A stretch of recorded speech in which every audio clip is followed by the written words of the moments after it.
The staff was already a legend before Liz Reiher ever touched it.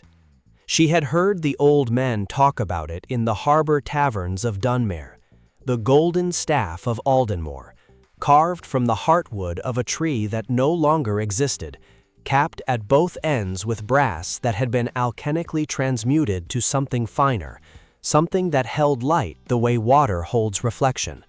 The name her great-grandmother had carried into battle, the name that had not been spoken in their family for 300 years. It was late autumn when Liz arrived at the Broken Compass, a wide-shouldered inn near the western gate of Thornwall, where adventurers gathered between contracts like birds on a wire. The common room smelled of wet wool, tallow candles, and the particular sweetness of spiced ale that meant a halfling was tending bar. Liz moved through the crowd with the unhurried confidence of someone who had learned long ago that the surest way to be overlooked was to act as though she belonged. She was not a large woman, barely 5'4" in her boots, with copper-brown hair pulled back in a severe braid, and a face that kept its own counsel. She wore a traveler's coat in forest green, and at her hip hung not a sword, but a short rod of carved bone, a focus for the spells she kept wound tight inside her, like springs waiting to uncoil. A sorcerer, though not the showy kind. Liz Reiher's magic had always been the sort that solved problems quietly, from angles others forgot to watch. The four she'd identified were seated in the back corner beneath a mounted boar's head that had lost one of its tusks. She'd spent the better part of a week asking around Thornwall before finding names worth trusting with something like this. First, there was Holt Ashvane, a human fighter, broad through the shoulders, with a jaw like a plank of hard wood, and the kind of tan that came from years on the road, not the beach. He was working his way through a bowl of stew, with complete indifference to his surroundings, which Liz took as a good sign. Soldiers who watched exits were more useful, but soldiers who had learned to rest when they could were the ones who survived long enough to matter. Beside him sat a gnome named Pepperwickle, whose full name was apparently Pepper Wicklebottom Thrice, which she did not volunteer unless someone asked twice. Pepper was a rogue, a lockpick, a cartographer, and, according to rumor, someone who had once talked her way out of a dwarven debtor's court by convincing the magistrate that she was a legal fiction. She had a round face, lavender-tinted hair she'd grown out to her shoulders, and fingers that moved constantly, absently picking apart a bread roll without eating any of it. The third was Sir Caldwyn Morn, a half-elf cleric of Ion, the goddess of knowledge and memory.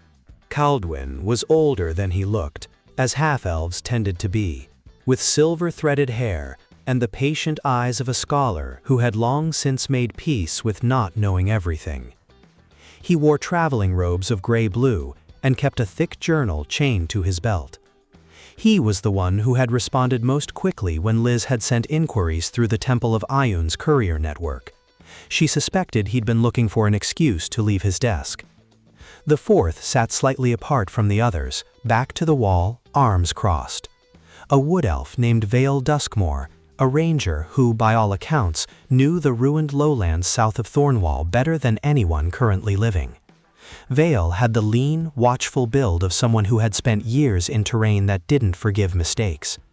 She was half a head taller than Liz and said absolutely nothing as Liz pulled out the chair across from the group and sat down. Liz laid a folded document on the table. A contract. Clean language, fair pay, 3 installments. She placed a sealed purse beside it, weighty with advance coin.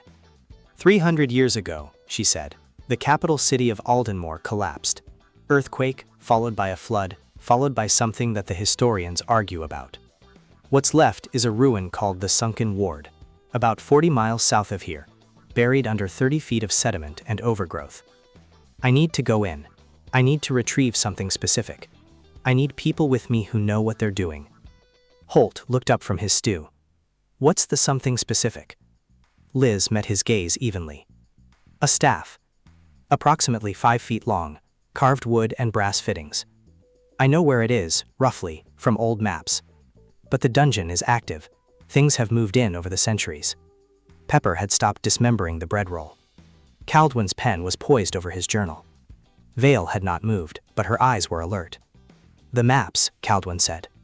Are they original documents? They are. May I see them? When we've agreed. A silence passed around the table. Then Holt pushed the contract closer, picked up the pen that Liz had left beside the purse, and signed. The others followed, one by one. Vale signed last, with the smallest flourish. Outside, the first snow of the season was beginning to fall on Thornwall, quiet and purposeful, covering the cobblestones in white.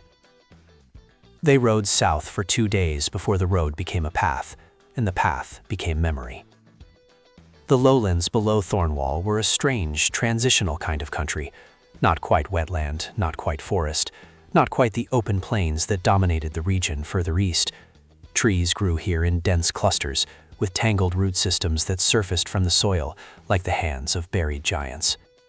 Vale moved at the front of the group, without a map, navigating by landmarks that only she seemed to see. A particular angle in a fallen oak, the direction of moss on granite, the way the ground changed pitch beneath the horse's hooves. Liz rode behind her, studying the way the elf read the land. It was a useful skill, that kind of environmental fluency, the ability to treat the world as a text and read it. Liz had spent years developing her own version of it, mostly in libraries, which felt somewhat less impressive in the moment. On the first night, they camped in the shelter of a collapsed stone arch that Caldwin immediately identified as a border marker of Old Aldenmoor. The carved script was in a script called Dervin, which had not been in common use since the founding of the current kingdom 3 centuries prior. He spent the better part of dinner reading it aloud, translating in segments, a declaration of sovereignty, a list of the founding families, a warning about the penalties for unauthorized entry into the capital district. 300 years and they're still enforcing the entry ban, Pepper said, and got a small smile from Vale, which Liz filed away as a meaningful data point about the ranger. They talked that night in the careful way of people who were not yet but were trying, each person offering information in approximate proportion to how much they trusted the others. Holt had come from a town called Millhaven, 3 weeks east. He'd spent 6 years in a border regiment before going freelance. Pepper had grown up in a gnomish enclave beneath the city of Carinmere, and had what she described as a complicated relationship with enclosed spaces, by which she seemed to mean she found them professionally satisfying and personally alarming in equal measure. Caldwin had been stationed at the Thornwall Temple for 11 years, cataloging acquisitions, and was clearly overdue for field work in a way that made the others handle him with gentle care, like a plant that had been kept from sunlight too long. Vale said she had been mapping the lowlands for years. She did not say why. Liz said nothing about herself that she hadn't already put in the contract. The entrance to the sunken ward revealed itself on the 3rd morning, not as a door, but as an absence, a depression in the ground where the earth had slumped away from the stones beneath, creating a gap barely wide enough for 2 people abreast. The stonework visible at the edges was unmistakably old, dark granite quarried in the Aldenmoor fashion, with a decorative keywork pattern along the upper lintel that matched the border marker exactly. Pepper went in first, which was protocol. She was back within 3 minutes with the news that the entrance chamber was intact, dry, and currently inhabited by a colony of cave crickets and what appeared to be the skeleton of a very old dog wearing a collar with a copper tag. Nothing hostile on initial survey, she said, brushing dust from her hair. Initial survey, Holt repeated. I went 30 feet in. It's a big dungeon. Inside, the air was the particular cool stillness of spaces that had not moved in a very long time. Caldwin produced a stone inscribed with a continual flame spell, the light steady and warm, better than torches. They moved in a practiced formation, Vale and Holt at the flanks, Pepper just ahead, scouting doors and floors for instabilities, Caldwin keeping pace with Liz at center. The first hall they entered had been a great entrance chamber once. The ceiling was 20 feet overhead, vaulted in a style that spoke of ambition and civic pride. Friezes carved along the upper walls showed scenes from Aldenmoor's history, a city rising, harvests, celebrations. The fall that ended it all was not depicted, of course. It never was in the records made before the end. Remarkable preservation, Caldwin murmured, turning in a slow circle. The sediment layer must have acted as a seal. I'd estimated perhaps 40% structural integrity. This is significantly better. Vale crouched near a doorway on the far side, examining the floor. "Something has been here recently," she said quietly. "Not centuries ago. Recently. Weeks, maybe. That changed the air in the chamber." "What kind of something?" Holt asked. Vale didn't answer immediately. She traced the edge of a mark on the stone floor with one finger, a scrape, consistent with something being dragged. Then she looked up at Liz. "Did you tell anyone else where you were going?" Liz's expression didn't shift. "No," she said. But the word landed with a weight that told Caldwin, at least, that the question was not as simple as it sounded. The dungeon deepened, so did the quiet. They worked through 3 chambers in the first 2 hours without serious incident. A rotted gallery of what had been a record hall, its shelves collapsed but its stone walls intact. A flooded antechamber that Holt waded through to his waist to retrieve a rope attached to a pulley that allowed the others to cross dry. And a long corridor watched over by 6 stone constructs, golems no larger than a child, built into alcoves along the walls. They had gone dormant long ago, their animating sigils faded to near nothing, but Caldwin flagged them carefully, touching each one's chest with practiced fingers to confirm the absence of active magic. "Ion's mercy," he murmured at the 6th. These were custodial golems. They were meant to maintain records. Someone cared deeply about what was kept here. "Someone cared about a lot of things here," Pepper said from ahead, where she was examining the door to the next chamber. "This lock has been picked, not by me, not by time. Someone with a narrow pick, recently. Look at the scratch pattern." She stepped back to let Holt see it. He didn't know lockpicks, but he knew enough to read Pepper's face. They went in. The chamber was a vault, or had been. The central plinth, a raised stone platform at the room's heart, was empty. Above it, a faint inscription in Dervan script curved in a semicircle. Caldwin translated it without being asked. "Held in trust until called home." Liz stood at the plinth for a long moment, perfectly still.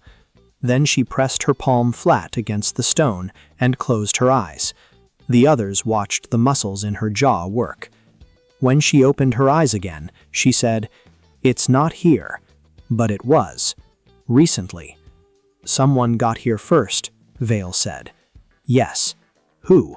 Vale watched Liz with the careful attention of someone recalculating. "She made the staff," Caldwin said. "She was a master artificer, among other things. The staff was her life's work, enchanted over 15 years. It was never a weapon.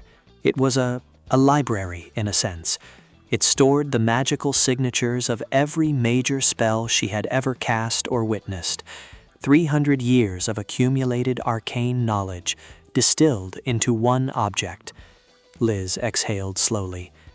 "Our family has been trying to find it since the city was rediscovered 50 years ago. I'm not the first Reiher to come here, but I'm apparently not the only one looking now." It was Vale who made the connection first. "The drag marks," she said, "back in the entrance hall. Something was brought in or taken out, something staff-sized. "There are passages that continue north of this vault," Pepper said, consulting the rough sketch she'd been making as they moved. "I noted at least 2 more corridors we haven't cleared." And then, from somewhere deeper in the ruin, faint, sourceless, and deeply wrong, came the sound of chanting. Not words Kaldwin recognized, not in Dervan, not in Common, not in Elvish or Gnomish, or any of the other 6 languages he kept readily accessible. Something older. Something that made the continual flamestone flicker, briefly, as though surprised. Liz was already moving. The others moved with her. What they found in the deep chamber, past a collapsed arch, past a staircase that descended 30 feet into bedrock, was not what any of them had expected. Not a rival treasure hunter, not a rogue mage. It was a woman. She was old, genuinely old, with the particular translucency of very advanced years, skin like fine paper, white hair braided in the same severe style as Liz's own.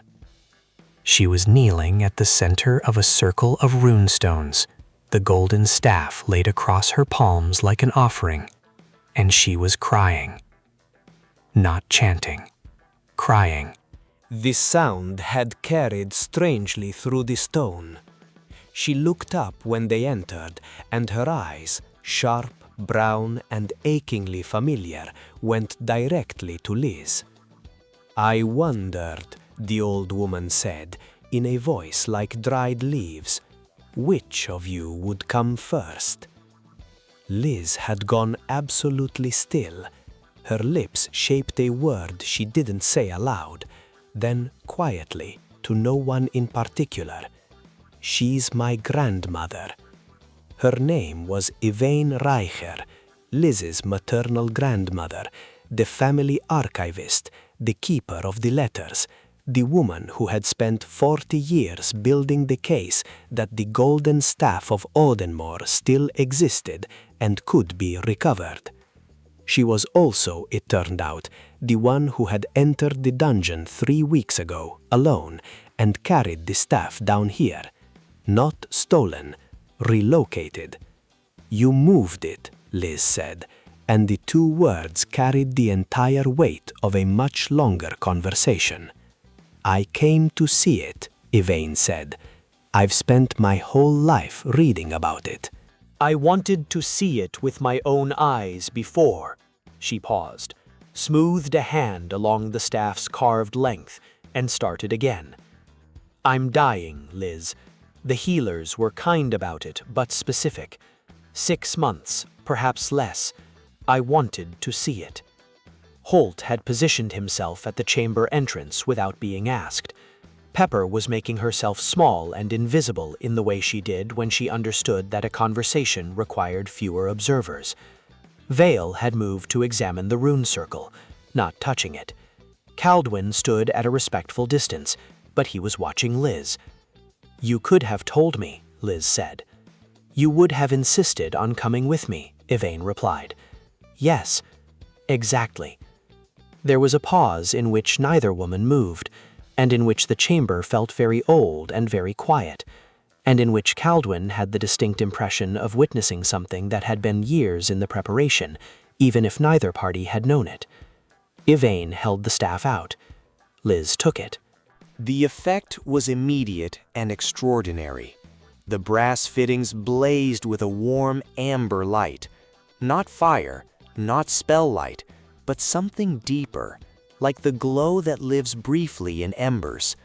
Along the carved wood, faint lines of script appeared, running in spiraling columns from end to end. Kaldwin stepped forward involuntarily, drawn by professional instinct, and saw that the script was a catalog, names and dates and arcane symbols, dense as print, recording what he suspected were the accumulated spell signatures of a lifetime. Liz's face, by contrast, was unreadable. She turned the staff in her hands once, slowly. The light played across her features. "Serena's work," Yvain said softly. 300 years old and still alive.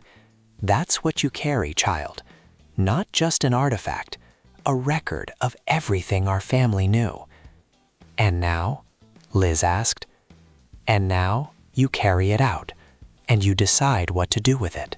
The journey back through the dungeon was quieter than the journey in, but not with tension, with something more like completion.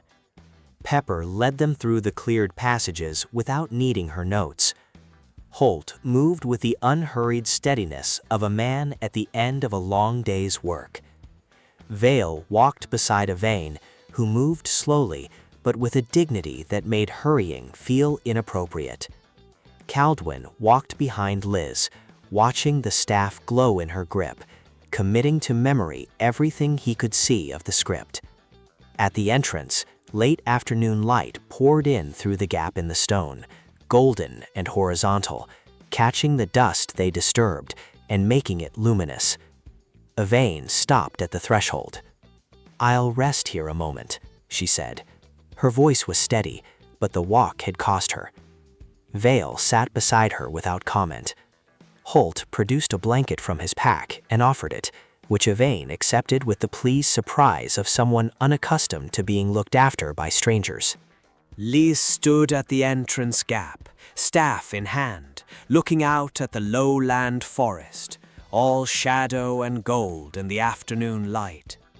Kaldwin stood a few feet away, giving her the distance she needed, but remaining present. "The script on the staff," he said after a time. "I recognized 3 of the entries from historical arcane records.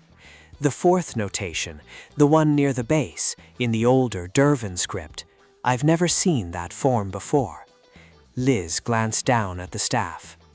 "Neither have I. Serena Reiher's records suggest she was working on something at the time the city fell, something she never completed." "Yes, this might contain the components of that working." He chose his words carefully. "It could be of significant scholarly interest, or of significant other interest, depending on what it was." "I know," Liz said. She said nothing more. Kaldwin, who had spent 11 years deciding when to press a point and when to let it sit.